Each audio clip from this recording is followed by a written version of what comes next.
যে আমরা বিপদে পড়লে আল্লাহরে ডাকি, বিপদ পড়লে আল্লাহরে ভুলে যাই।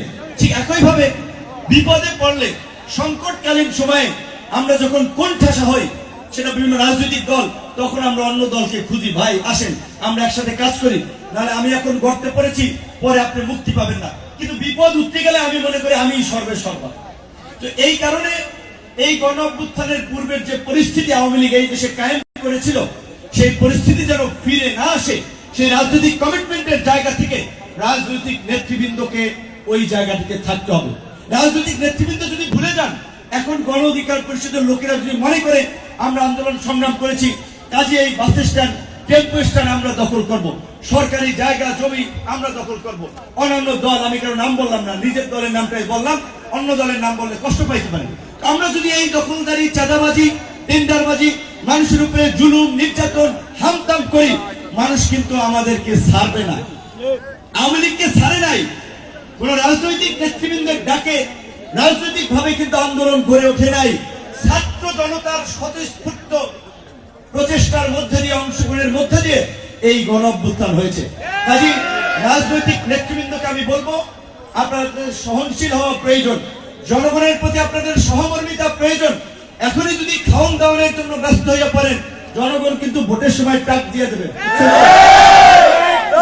আমি সরি, কেউ কষ্ট নেবেন না, আমি কোন দলের কথা, আমি আমার কথা বলছি, যে আমার নেতৃবৃন্দ যদি ওইভাবে বলেন যে হ্যাঁ পটুয়াখালী 3 থেকে নির্বাচন হবে, কিন্তু নেতৃবৃন্দ যদি এলাকায় উৎপাত শুরু করে দেন, অশান্তি নৈরাজ্য শুরু করে দেন, মামলা দিয়ে মানুষকে হয়রানি, মানুষের উপরে জুলুম করা, চাঁদাবাজি, হয়তো মানুষ আমারও ভোট দিবেন। সেই জায়গা থেকে আমাদের নেতৃবৃন্দকে বলবো, আপনারা এমন কাজ করবেন না যার জন্য আমাদেরকে প্রশ্নবিদ্ধ হতে হয়, দল সম্পর্কে মানুষের নেতিবাচক দৃষ্টিভঙ্গি তৈরি হয়। সকল দলের প্রচেষ্টায়, সকলের ঐক্যবদ্ধ প্রচেষ্টায় পটুয়াখালীতে একটা সুন্দর এবং সম্প্রীতির রাজনীতি প্রতিষ্ঠিত হোক, সেই প্রত্যাশা আমরা করি। গতকালকে চাঁদপুরের ইফতার প্রোগ্রামে অংশগ্রহণ করেছিলাম। বিএনপি, জামাত, খেলাফত, ইসলামী আন্দোলন, প্রত্যেকটি রাজনৈতিক দল, গণ অধিকার পরিষদের পোলাপান যাদেরকে আপনারা বলেন, ওই পোলাপানের আয়োজনে একটা সুন্দর সুশৃঙ্খল বিশাল মাঠে প্রোগ্রাম করেছে, হাসান আলী মাঠে সবাই মিলিত হয়েছে।